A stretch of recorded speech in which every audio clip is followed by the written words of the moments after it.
Hello, today I'm speaking with Reinhard Nyandire. Reinhard grew up in a small village in Kenya and was passionate about wildlife from a young age. In 2016, he graduated in environmental planning and management and joined Friends of the Nairobi National Park. At that time, the growing city was encroaching on the national park and the wildlife had very little room to roam. There were even plans to build more infrastructure inside the park. Thanks to Reinhard's social media campaigns, he gained support from the local people, and together they were able to stop this development and save the national park. But this isn't everything that Reinhard has done. He has worked as a researcher and consultant at the University of Cambridge, at the United Nations Environmental Programme, BirdLife International, and many other organizations. Right now, he works at Justdiggit, which is an NGO that has restored more than 300,000 hectares of degraded land in Africa and planted more than 9 million trees.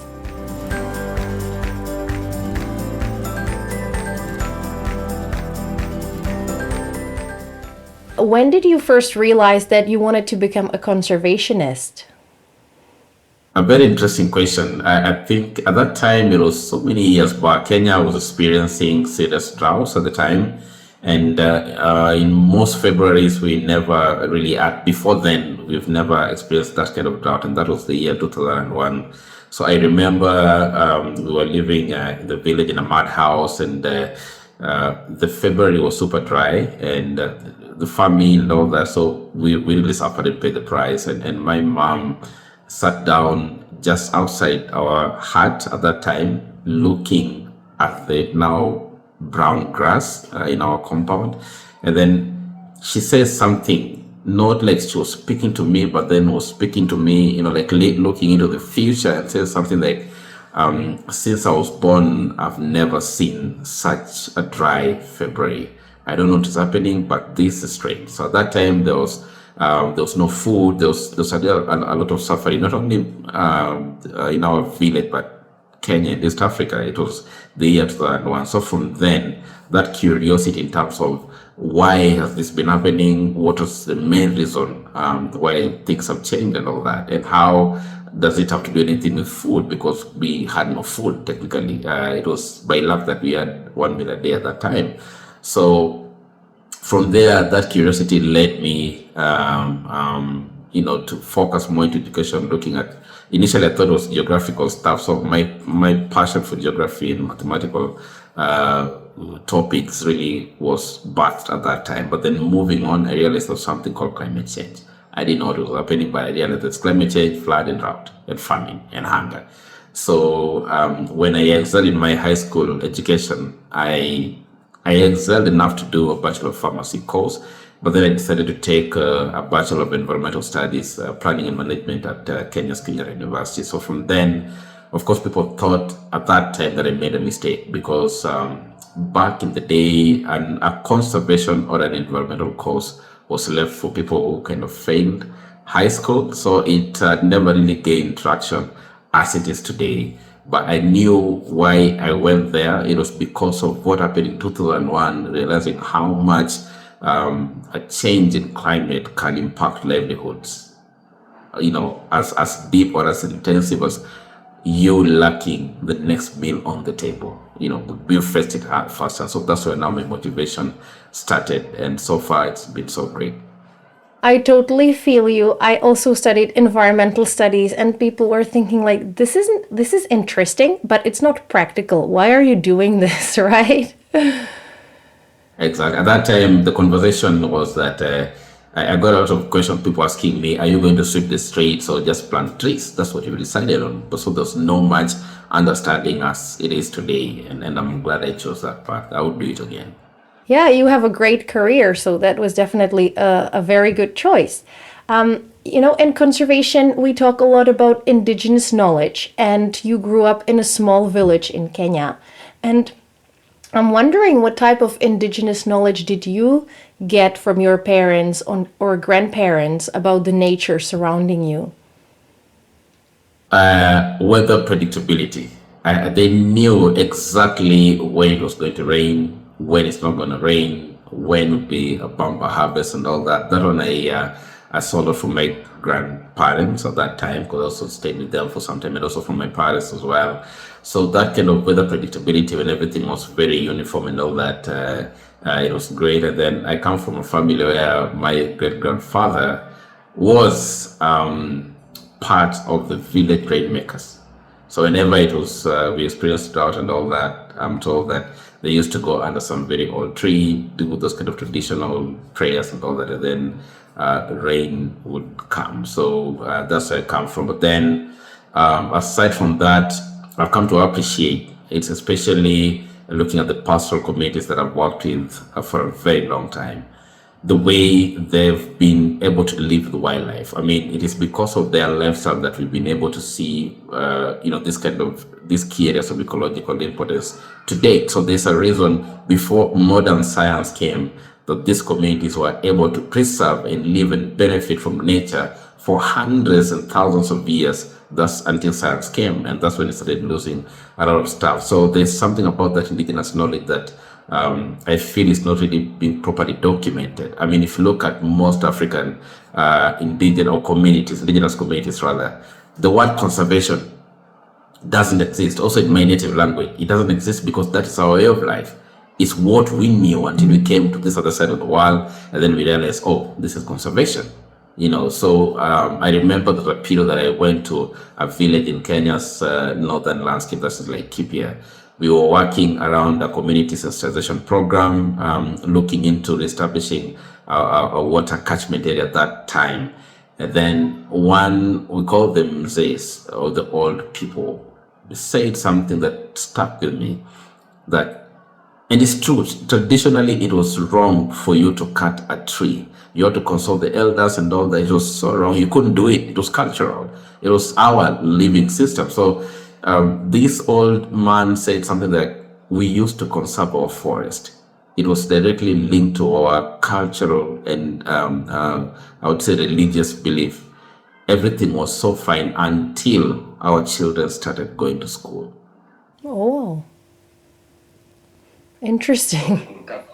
They could come up with, permit to cut a tree and something and all that. So there was that kind of a broken cultural connection to nature, or what nowadays we call the non-market values. We lost that as a people into focusing more into the heavy commercialization and looking at things from a commercial perspective. So I think that has been the major gap where now the indigenous knowledge is left behind. I mean, today, everyone is talking, and I appreciate it. I'm still a young person, but people are talking about involving the youth. Now we have the Gen Z and all that. But then who is documenting that traditional old knowledge or generation around conservation? We have old people living in the villages who knew what nature meant to the cultural and religious identity of a particular indigenous community. Who is documenting that? People are doing it, of course, in different small patches here and there. As we talk about the youth, the future generation, we should not forget the people that lived with with these natural ecosystems for hundreds of years before you and I studied conservation. So you're totally right. And it's true that people are very much disconnected from nature, especially, living in cities or in towns. We need to bring this knowledge back. I mean, the knowledge is already there. We just need to listen to the people who have it and use it in conservation. I know that you're very good at working with communities and with people. That's very important in your work. And I realized that's what you were doing when you joined Friends of the Nairobi National Park. So you worked a lot with the people and you tried to invite them to visit the park. Can you tell me what challenges the park faced back then when you joined?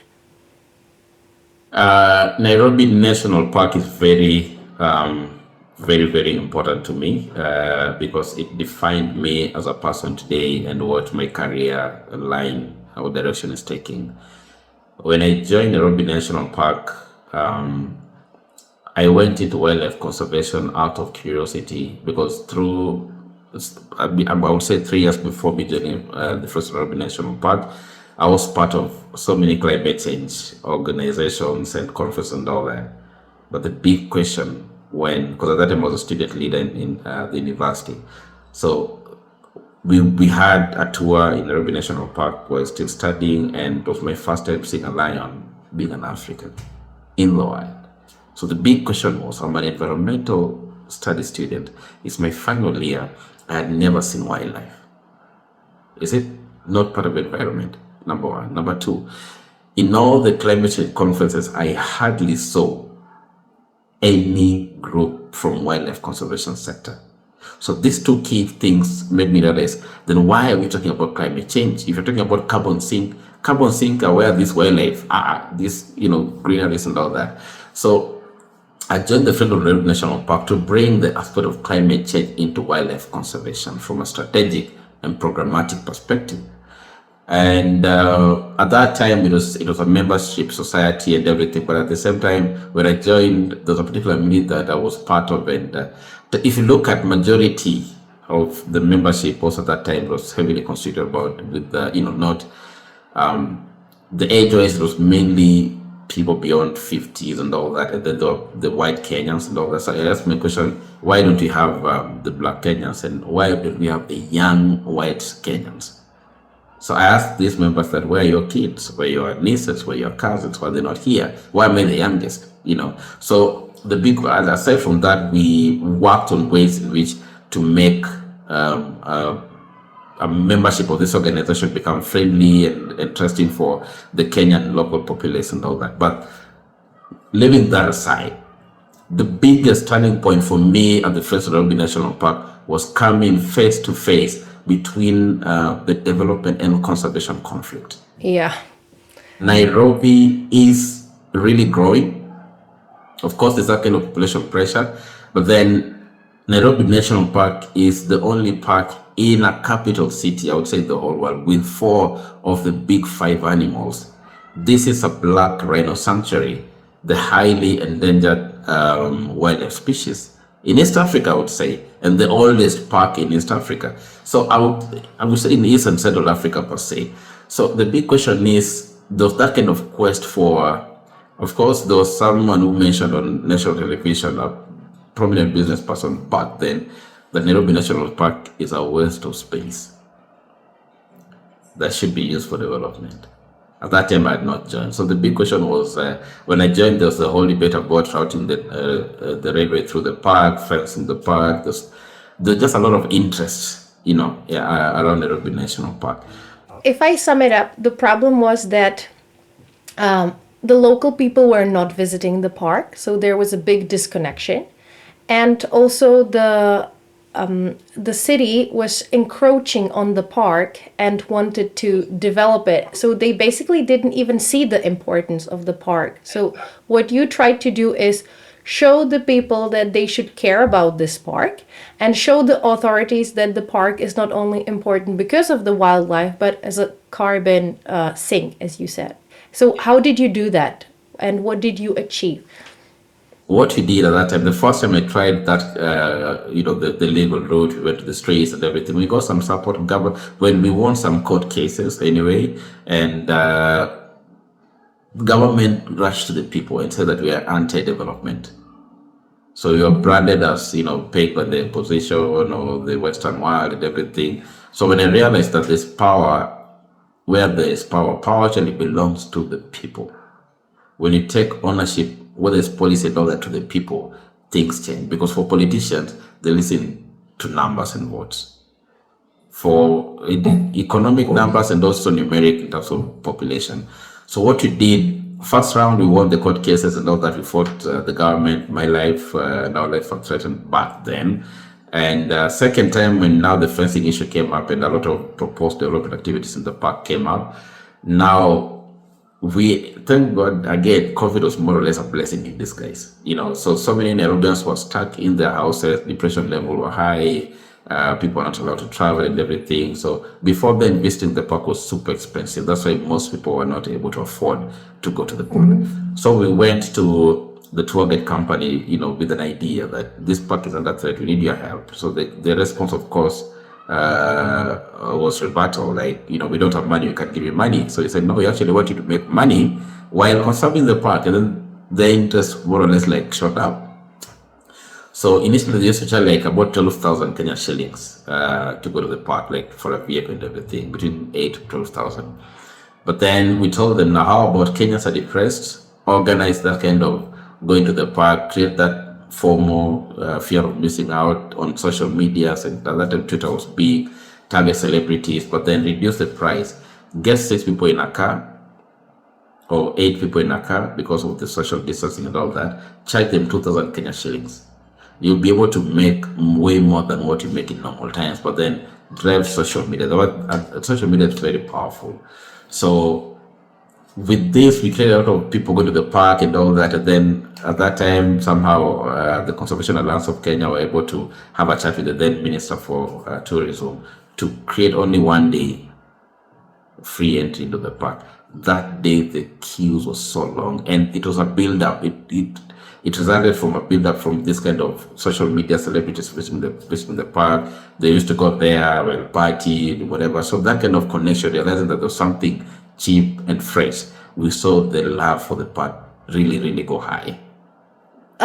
So I was reading that there was this Twitter trend or hashtag Save Nairobi Park, or that it was a campaign. So why do you think that that campaign was successful and was able to stop the development, unlike so many other campaigns that are trying to protect nature? Because we took ownership to the right people, we created a love for nature. Like that hashtag became stronger when people started going to the park during COVID, not knowing what the threats were, and it was systemic. We just let them go to the park, it's cheaper, go fall in love, go. So people could just drive to the park on a weekday and just, while away and all that. So there's that kind of love, and then that creation of fear of missing out on social media before the trend. What trended before was Nairobi National Park, because people are sharing photos and all that, and everyone now wanted to go because there was nowhere else you could go. The airport was closed, Nairobi was closed, and everything during COVID. So that kind of regular visitation of the park inspired or sparked that love for nature from Nairobians. And Nairobians on Twitter, that they called Kenyans on Twitter at that time, now it's X. They're super powerful. They can make something trend. So once now they fell in love with nature, the threats came out in one of the mainstream media, and people are happy now. And how did these social media conversations help stop the development? That's what fascinates me. So at that time, we had a minister who feared negative publicity. So when things were trending on Twitter, he used to listen very well, because he was also someone who was looking at his reputation as a minister and all that. So when this now went to the public, and remember again, it was around the electioneering period. So again, these are the numbers. So if you score negatively from the social media and all that, and people do not like you and everything, it also impacts in terms of you as a person as well, or as a leader, especially buying in Nairobi. So he listened to actually he didn't listen to us. He listened to the people who made the thing trend. So it showed you the difference that sometimes policy fail, not because of there's no science, but because we don't take the power to the rightful owners, the larger public, to rally behind the aspirations of these policies. If there's if the ownership remains with us, the scientists and everything, we'll never achieve anything. But a politician do not have time to read the long brief and scientific whatever. They listen to how will this make sense. Apparently, he was a good politician because he listened to people. I sometimes feel like, politicians just make so many promises during, the voting period. And once they are on the throne, they just stop caring about what people think, and they're doing whatever they want. So it would be better, of course, if politicians really kept their promises and delivered on them, right? Yeah, based on this, I think I would say that making something relatable to people, whatever campaign you're running, if you can link it to their day-to-day life and how it affects them, they take ownership, and people again fight for what they love. And if you create that kind of love for nature, people know what is at stake. They will hold these politicians who again are the policy makers, accountable for these things. I think more power should be channeled. You know how media controls the world. Create a fear, people take up arms and everything. So politicians will not listen to the policy or this is the report or according to this report and everything. They all citations and stuff. They listen to what the public wants. I'm very concerned about urban sprawl, which is a very fast expansion of cities and towns on undeveloped lands like forests and fields. And coming from the Czech Republic, I can see urban sprawl everywhere. And it's fascinating because our population isn't growing, or not very much, like very, very little. And yet we are grabbing land all the time, from nature. So do you think that there is a way to find balance between development and nature conservation? Yes. Again, looking at why that is happening, what is the primary cause of this urban sprawl? What is the primary cause of, again, changes in land tenure system? What is the primary cause of losing wildlife habitat or land use changes that we've experienced that then result in the loss of these key areas of ecological importance? Is for economic growth. Is the incentive that lies in losing that. What's the incentive for the government? What's the incentive for the private sector? What's the incentive for the local landowner? I mean, if I have 5 kids or 4 kids and I own, 20 hectares of land, and then Veronica comes from abroad, is a Kenyan, went to study abroad, has money, you come back, and you want to build an industry in my land that wildlife uses a lot, either for breeding purposes or whatever. What would make me not sell this land to you? But I have kids, I need to take them to school. So what would make me not sell that land to you when conservation does not pay? And they pay the full cost of conservation. So the local landowners, indigenous people, pay the full cost of conservation. And it is because of them that we've had these key areas of ecological importance for hundreds of years. But then when we separated them, there have been so many injustices to the local community. We militarized conservation. Militarized? Yes, initially lion was looked as a part of the community and everything, and still started having wardens and distant conservation and protected areas and everything. Protected from who? In this case, it more or less is protected from the local community than it is from the government. Because if you look at what was happening in Nairobi National Park, it's supposed to be a protected area. So the big question at that time was, what is it protected from? It's the people, because now if they can come and do any construction, is it any longer protected? So looking at it from what are the local incentives? Number one, re-establish, that's kind of a long-term mechanism, re-establishing that non-market values to conservation. We've never quantified the cost of climate action and the cost of climate inaction.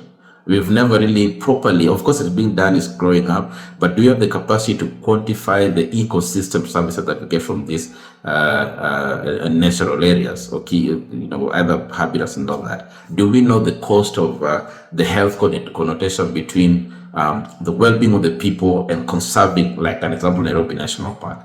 Do we know the kind of economic cost? Have we translated this in a way that people understand that losing this has more economic impact than getting this kind of extractive economic activities? So we are seeing a trend in case of changing land tenure system because the community don't see the full benefit of conservation. Well, they pay the full cost. If you look at it, they lose wildlife, they lose their livestock, they lose lives, they suffer injury and all that. But then they don't really get proper compensation. Who benefits again from that? So I think looking at it from a proper incentive of making conservation pay to the local landowners and indigenous people. Okay, that makes a lot of sense that these people, because they are protecting it, they should get paid. But like, who should pay for it? Or how do you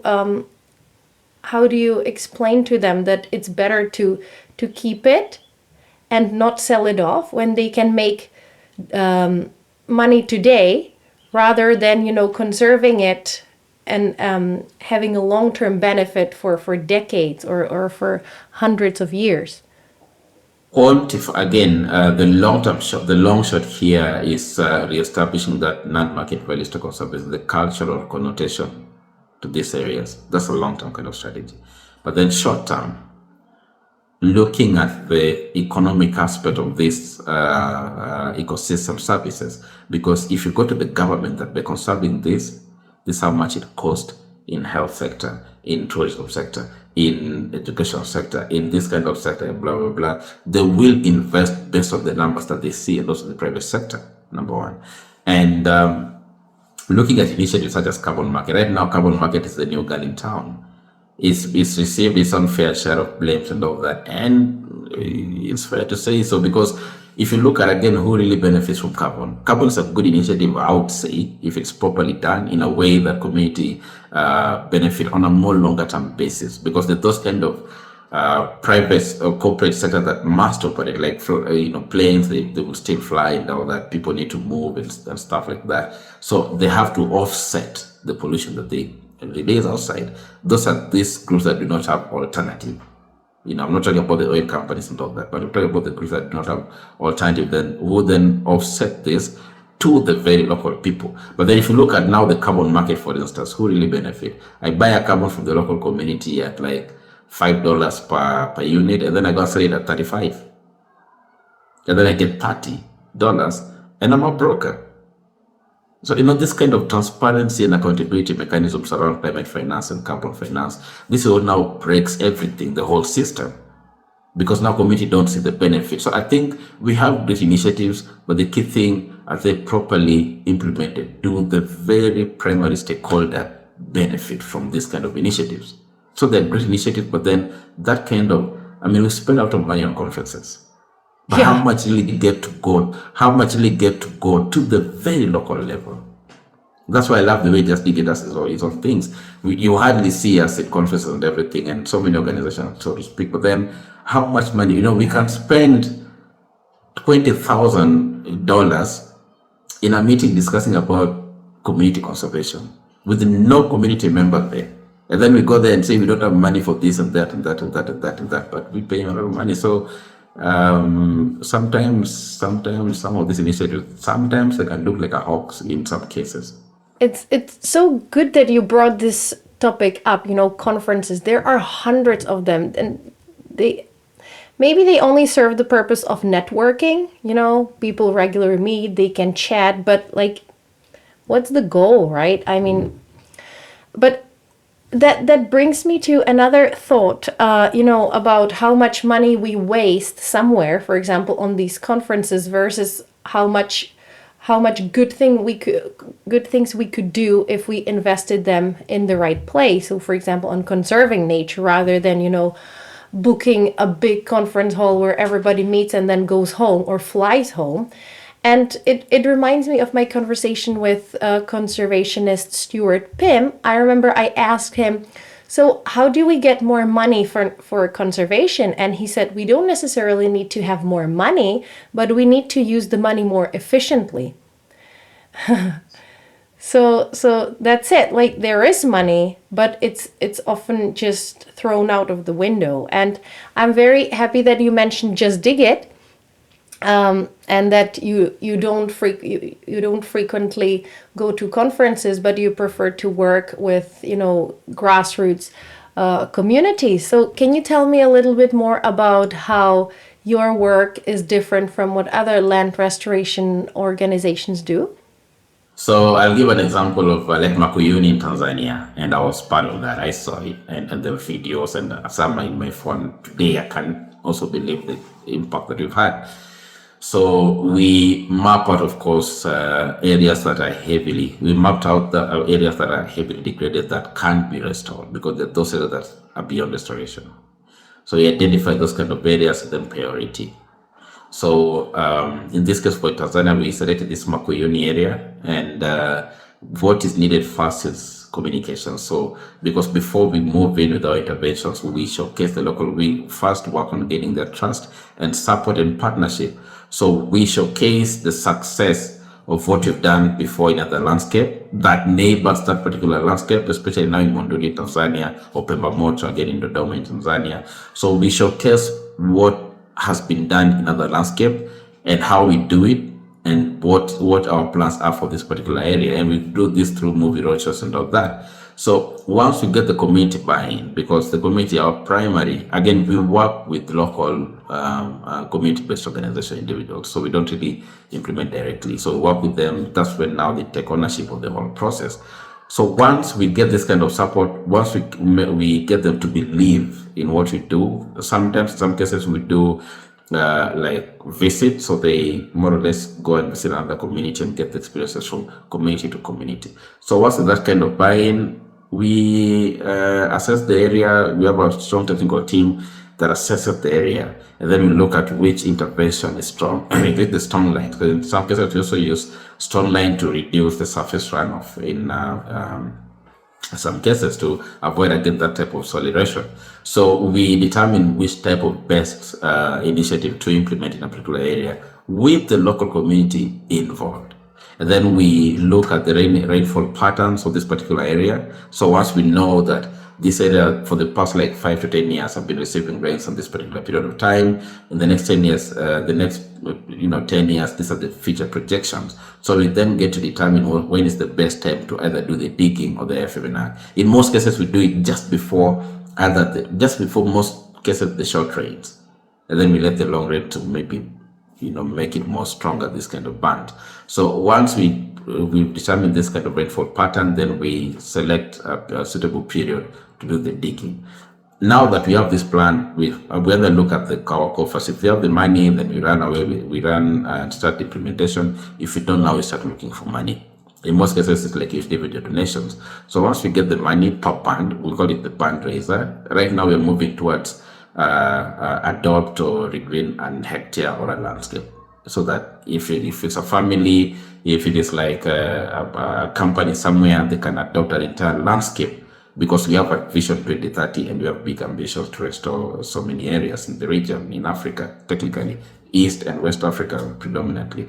So you're looking into how then do we make people take ownership, because we just don't want the money and all that, but we want people to say that as Veronica's family, we adopted this particular landscape. This is it. So you actually go and take a photo before the initiative and see how dry it is. And then over time, we give that kind of report. You can visit it. And then now we also provide, because we can also measure the amount of carbon that we're able to restore per amount of money that is given or whatever. So that kind of thing is what we're working on to get also the African funding opportunities to also invest in this kind of initiative. So once we have this money secured, we swing into action, we implement it, then we have strong monitoring and evaluation mechanism. So we also work with the local communities to dig the bands, and then we also pay them for their time once they do this kind of band digging. So there's that kind of manual labor that we provide. And then we observe over time. So in most cases, we see massive changes after 2 rainy season. Mm-hmm. When you mentioned the buns, I watched one video on Justdiggit website, and for the listeners, basically they are kind of like half circle shapes, which people dig in on a very big area. They dig a lot of these, shapes, and then when it rains, the water is stored in these buns, right? And then they start regreening themselves, like grass and bushes and herbs start growing there, and then basically the whole area becomes green, and it's really fascinating. I love how Justdiggit works with the power of media. And all these videos and images are just fascinating of how these areas are restored. So I recommend people to watch it. And I know that for you, it's very important to get the feedback from the local people. So and see that your work is positive. So how did the work of Justdiggit change or positively influence the lives of the local people in the areas where you work? I have so many examples on that, but let me try focus number one on women. Like I mentioned before, we have established what we call the grass seed banks, targeting the local women to benefit from that. So again, they sell the grass seed back to us. They keep the hay for their own, livestock during the dry season because the pastoral communities and they move for long distances looking for grass in dry season. So in this case, already we're impacting what they're able to do. But aside from that, I think the reason why the Maasai, also the most pastoral communities in the West African region, are on board in our initiative is the pastoral community. So they depend heavily on grass and restored ecosystem. So in an area that is degraded when it rains, because some of these communities suffer heaviest when it rains, like flooding and everything, and then during dry season they also suffer the heaviest. So the big question is, why don't we just harvest what we have and let the water infiltrate the ground? So we do realize that our interventions minimize heavily the loss of topsoil. Meaning reducing erosion, surface runoff, and all that. So aside from just the impact within this band, outside in the other external areas, the surface runoff minimizes. So we let other vegetation to regrow. So you then realize that with proper maintenance that we normally do, they don't have to move long distances to look for grass. And then, like if you look at Kenya's Olgulului, Olerashi group rights, the OOGR, we've established a proper existing what we call the grazing committee. So in a way, once we restore an ecosystem, we don't stop them from, like you don't have to graze here and all that. We seclude an area that this one, the grass is still young, let it grow, it can graze here. So that kind of control grazing. And recently, in partnership with the Amboseli Ecosystem Trust, they launched at the county government, of course, they launched the grazing community management plan. So at least you can see they've taken ownership and they can now control their own ecosystem. So everything that we do directly benefits their livestock. And for this pastoral community, livestock symbolizes wealth and is their identity. We touched on communication many times during this interview. And I said that I've noticed that Justdiggit is very good at using the power of media and even famous influencers, which is, for me, a welcome change from many small conservation NGOs, which it seems to me they don't understand the need to promote their work. And so do you have any tips for conservationists on how they can better communicate? Yeah, don't preach to the converted. I mean, if me and you have done proper research that I feel has an impact on communities, why should I go and present this research in London or New York or Nairobi or Mombasa or whatever? Why don't I take this research and simplify it in a way that the local people who are impacted can understand it and utilize it? And also in a way that the politicians or the policymakers can understand it in less than 2 minutes. Because I believe in this saying that if you can't explain what you do in a minute or two, then you don't know what you're doing. Or if you can't explain it to a 2-year-old kid or to an old grandmother in the village, then really you can't. So it's around the simplification of this science. Otherwise, we'll be preaching to the converted with hard science and everything, hoping to make a change. But where is this change? I mean, you have so many scholars. But how do we then channel this thing? Leaving that aside, what I've realized, if you look at the way, take drought, for instance, some organizations will communicate about drought and the photos they post is dead animal, people suffering. It's more to the suffering corner. And this has a psychological effect. It brings about, right now we're talking about climate anxiety. It brings about that kind of fear and hopelessness, is whatever. But the way we do it, we say this was the situation, this is what we've done. So we more preach impact and solution, and we create hope. So it more or less belongs to the happy corner. The feeling that you have when looking at our transformation is different from the feeling you'll have when looking at how another organization communicate about drought. So that more or less, I know, and it's another mistake for donors. They more or less finance crises than this kind of preventive measures and all that, making believe that something is so terribly wrong. That's where a lot of the savior mentality comes from. So we belong to the happy corner. Preaching that kind of impact makes way more step ahead than what you see nowadays. Creating fear, doesn't inspiring fear in the larger public is the easiest way to lose them. It leads to lethargy and Exactly. inaction.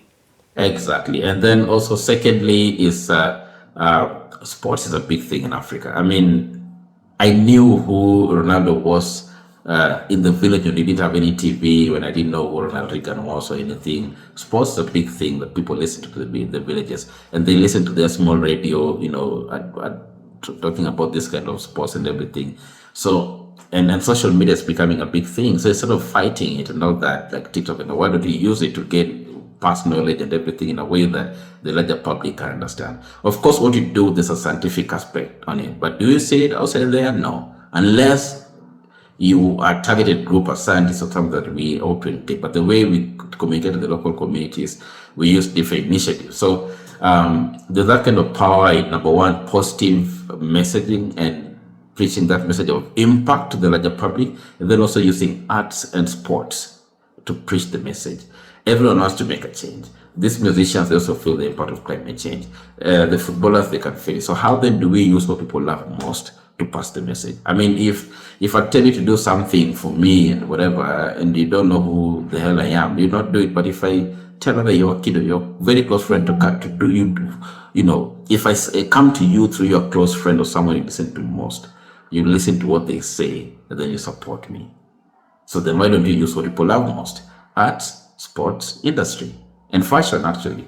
So why don't you use it to reach out to the larger public? So I think that kind of, I would say, a paradigm shift in communication should be a key thing. We don't need to only preach to the converted through hard science. We need to also simplify what to talk about in a way that everyone can understand, and also make it fun. The right messenger needs to convey the message. You're right. Yes.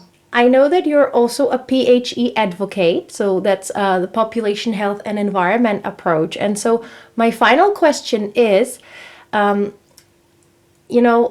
is women's reproductive health and rights, nature conservation, and sustainable life on the planet interconnected?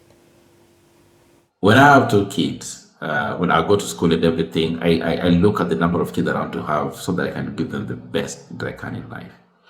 But there's someone in the village who's not, I don't know that say exposed or something, but believes that kind of giving birth and, God will provide and stuff like that. But then you end up having so many kids who are not educated because you cannot provide for all of them. So the way I approach it is take what you can. It's like eating, you can't just continue eating because it's food. You eat to the level that can make you comfortable. So I look at it in a way that how then do we address poverty at the local level, or this what we call the tragedy of the commons, or natural resource rush, or loss of land based on the number of kids that we give birth to. So in some cases, if someone can afford 20 kids, well and good, in a way that does not impact others, then great. But then if someone cannot afford it and you have very minimal resources, then there's that need for a proper sensitization in terms of this, then how you can change the poverty situation, because poverty is still a major problem in Africa. Food insecurity is still a big problem in the region. You can't really provide for the number that we have at the local level. We have young people like us going outside, out of their way, and sacrificing and making it. But then what again pulls us back into the poverty circle is what they call the black tax. You have to support other people and other people and other people and other people and other people. So in a way, it's not so easy to address this kind of climate-induced poverty at the very local level. So the way I believe it is, number one, addressing it from a policy perspective, it is needed, to not only impose that control population, but then to address the poverty situation in a way that every parent can effectively afford their kid or the population that the offspring that they bring forth. But at the same time, a gap that I've also seen is there are still communities that is still patriarchal in nature. But organizations sometimes fail the way they communicate about this thing. in a way that they only focus on the women. So in this case, you empower the woman, but no one prepares their husband or brothers for this empowered women. And it results into divorce cases or increase in gender-based violence because it's still patriarchal. There's a woman somewhere who's got to an organization doing PhD training and all that, and then comes back home saying that I don't want to give birth and I'm not taking this thing. And me, I'm not aware, a bit because I don't understand. So targeting also everyone in the society to understand, because we prepare and empower women, but then who prepares men for the empowered women? It creates that kind of social imbalance at the local level. So this proper messaging around, it's like the way, I don't know, they try to say it here, but the way we communicate about the control of HIV in terms of sex. There's always the ABC, abstain. If you can't, be faithful to one partner. If you cannot do all these things, then use a preventive measure and all that. So it's the same way we do this, the same way you can communicate that. If you see that the amount of land or whatever you have is too little, then this is the way you need to do it. You can plan your family in a way that you don't give birth this year, next year, the year, because it also has actually, health impacts and everything. You cannot properly access health care. So the way I preach it is that kind of communication.